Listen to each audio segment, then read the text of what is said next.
the first version of anything you bring out is going to be absolutely turd. Like same thing with my fitness app. Like when I think back to how it was originally, it was so bad. There was so many bugs. It was actually very stressful for me.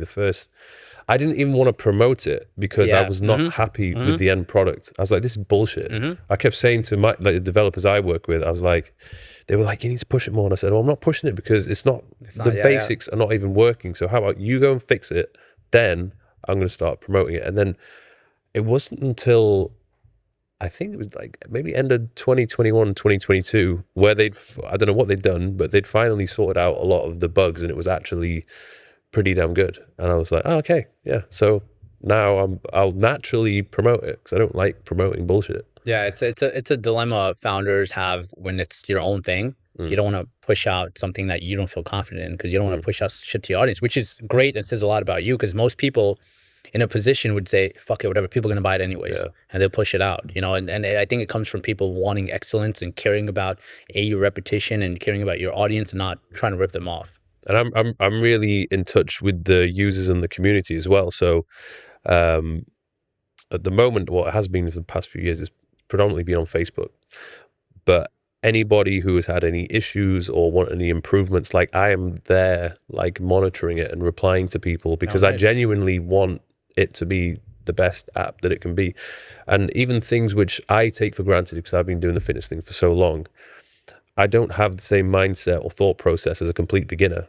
So when they're giving me suggestions, I'm like, oh, like I never really thought about that. Like I was like, surely it's obvious, and apparently it's not obvious.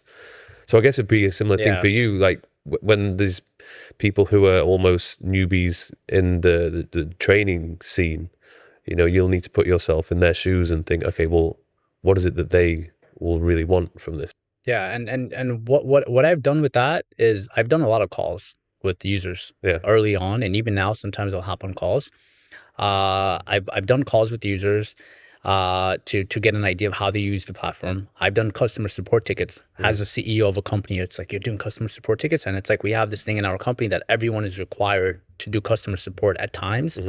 Because we need to understand what problems our customers are going through, what issues they're going through, and it has to work from a CEO level to someone that is working the head of marketing to head of growth, whatever the case is, to understand how things are happening. So me early on, I got on calls with customers and I was like, holy shit, I didn't ever think someone would want to use this that way because I have my own way and my way isn't everyone's way or isn't the right way. It's what works for me. But then there's a way of how beginners are going to, like you mentioned, are going to use it. So I've learned a lot through open criticism / feedback on the product, and our product from 2020 and we launched in 2022 has evolved massively. Do you still work with external developers or do you have it in-house? So we worked with this team that built Calendly.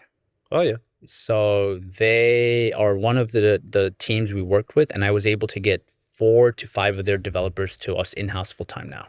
Okay. Right. So it transitioned into. How do you manage that?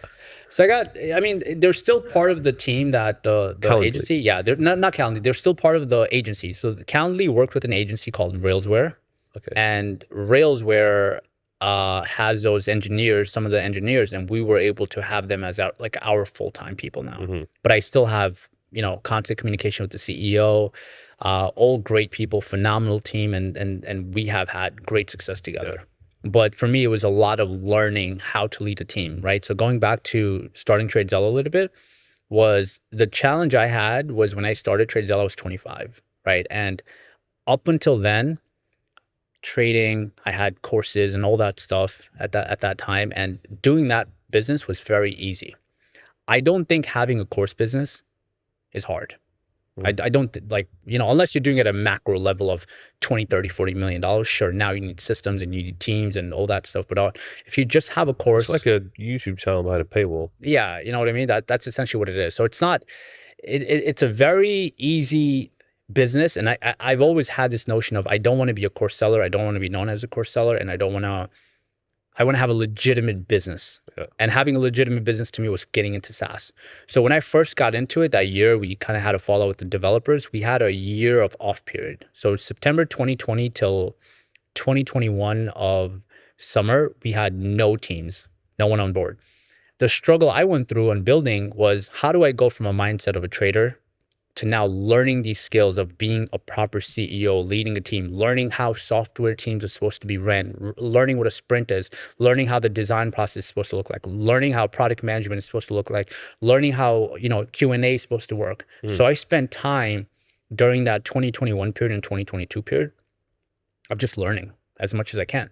And the learning process was, being able to get myself as a 25-year-old to 26 to 27 to 28 now to grow as a leader, because I didn't have the proper leadership skills at 25. I wasn't the same person I am. So there was a lot of learning and hurdles I had to go through to be able to build TradeZella into the company it is now, not even just from a tech point of view, but more so as an operational point of view, right? In terms of how do we make sure we hit our KPIs? How do we develop KPIs? Like, for some people, what the hell is a KPI, right? So it's like, how do we develop these things? How do we make sure we have the proper goals? How do we make sure we are growing? By KPI, you mean key person of interest? Key performance indications or indicators, whatever you want to call it. So looking at those of like, what are the important things we got to focus on? And, if someone, once again, that has no idea of how SaaS works, how tech works, it was very, very difficult to a point where, honestly, I think 2021, I thought about quitting. I was like, fuck this. I don't have control over the development, and I can't put the pieces together. So I don't know what to do. It's so frustrating when you want it to work a certain way and it doesn't. And you can't control it. Because those guys that are building it don't have a clue about trading. Yeah. They don't know how. Exactly. So it was very difficult, but I learned like developers are kind of like, you have to tell them A plus A equals B. And you have to kind of lay it out from the design process. And the design process, the UI has to be laid out really, really well to explain what everything is. And then they have to understand the logic. Yeah. So I started learning the proper ways to communicate with developers, how every developer, is responsible for different parts. Some developers are good on back end, some developers are good on infrastructure. How do you maximize them? So those things were learned. And as I learned them, before I learned them, like I said, in 2021, it was just kind of like, should I keep doing this? Because you also look at it from like, okay, I'm taking away a lot of time and energy, and I'm burning money in like, oh yeah, an app will, yeah. So you're burning money, and it's like, and at this point, did you have people signing up? No, I didn't launch yet. We launched in 2022 of February. Okay. So we started the project in 2020. We stopped the project in September of 2021. We restarted the project in July of 2021. So we had a year of off period. And then July till January, February, we fixed up the platform because the existing team, they screwed it up.